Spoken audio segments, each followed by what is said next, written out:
BLM Kerala, Tamil Nadu, Pondicherry. Palakkad KSRTC ബസ്സിൽ കടത്താൻ ശ്രമിച്ച 538 ഗ്രാം MDMA-യുമായി യുവാവ് പിടിയിൽ. ബസ്സിലെ യാത്രക്കാരനായ തൃശൂർ പുതൂർ സ്വദേശി റെനിൽ രാജനാണ് പിടിയിലായത്. എക്സൈസ് സംഘത്തിന്റെ പരിശോധനയിലാണ് പാലക്കാട് വാളയാറിൽ നിന്ന് KSRTC ബസ്സിൽ കടത്താൻ ശ്രമിച്ച MDMA പിടികൂടിയത്.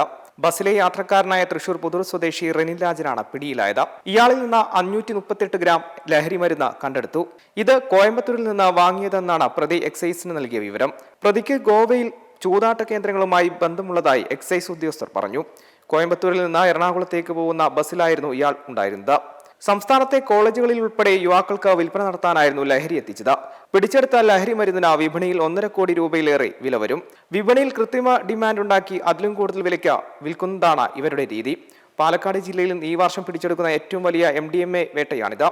അതുകൊണ്ട് തന്നെ പ്രതിക്ക് പിന്നിൽ വലിയൊരു ഗ്രൂപ്പുള്ളതായി സംശയിക്കുന്നുണ്ടെന്ന് എക്സൈസ് പറഞ്ഞു.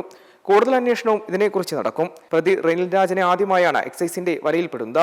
അതുകൊണ്ട് തന്നെ ഇയാൾക്കെതിരെ മറ്റു കേസുകൾ നിലവിലുണ്ടോ എന്നും അന്വേഷിക്കുന്നുണ്ട്. പിടിയിലായ പ്രതിക്ക് സവോള കച്ചവടം കൂടിയുണ്ടെന്ന് എക്സൈസ് പറഞ്ഞു. കഴിഞ്ഞ വർഷം പിടിച്ചെടുത്ത 1 കിലോ MDMA-യാണ് ജില്ലയിലെ ഏറ്റവും വലിയ MDMA വേട്ട.